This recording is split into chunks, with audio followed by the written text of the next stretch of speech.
ठीक है। और यही है पावन धरा हंस जहाँ मोती चुगते हैं, पर्वत झूम रहे, नदियाँ नाच रही और घर घर तवा फूकनी चिमटा ढोलक बाज रही।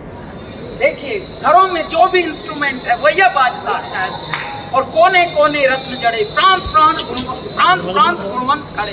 इतिहास में पहली बार मेरे भारत का अमृत कलश है खुलने को तैयार, मेरे भारत का अमृत कलश।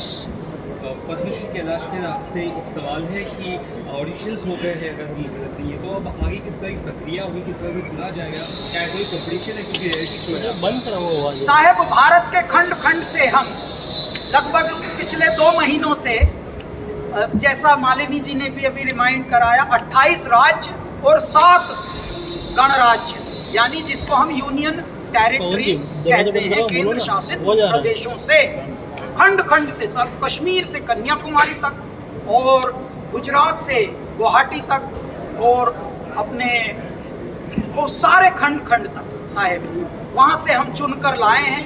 पहले 136 थे, 136 को 72 बनाया, 72 में से अब शायद 36 आए हैं। उनमें से हर राज्य से 2-2 प्रतियोगी खड़े हैं यहाँ पर। आज से ये गाला शूट प्रारंभ हुआ है।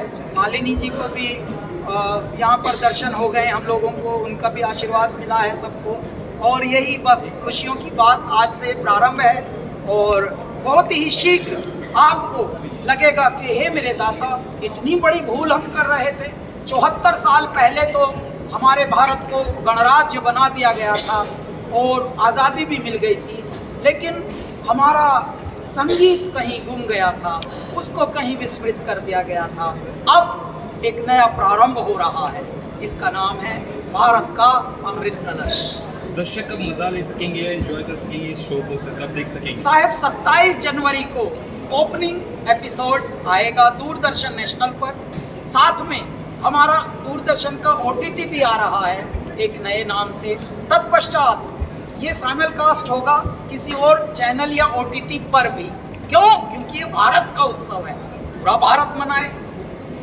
नमस्ते सर, मैं आप दोनों से जानना चाहूँगा, जिस तरीके से आपने कहा कि नुक्कड़ में अभी भी कला बची हुई, तो क्या इस शो में नुक्कड़ कलाकारों पर भी नजर डाली है? पूरी नज़र डाली है साहब।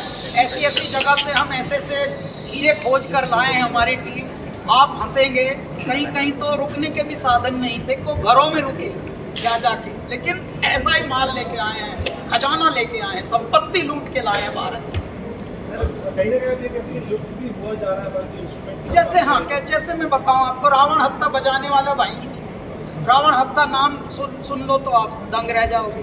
तो धीरे धीरे क्यों नहीं है, एक तारा बजाने वाले गहरे कलाकार अब रहे ही नहीं। अब सांप, जो स्नेक चार्मर कहा जाता था सपेरों को, वो सपेरे तो शिव भक्त होते हैं, वो तो अपने एक समूह में गाते हैं। 10-10 सपेरे एक साथ, बगल बच्चा और चिमटा और बीन, 5 सुरों की बीन से वो भगवान शिव की आराधना के गीत गाते हैं।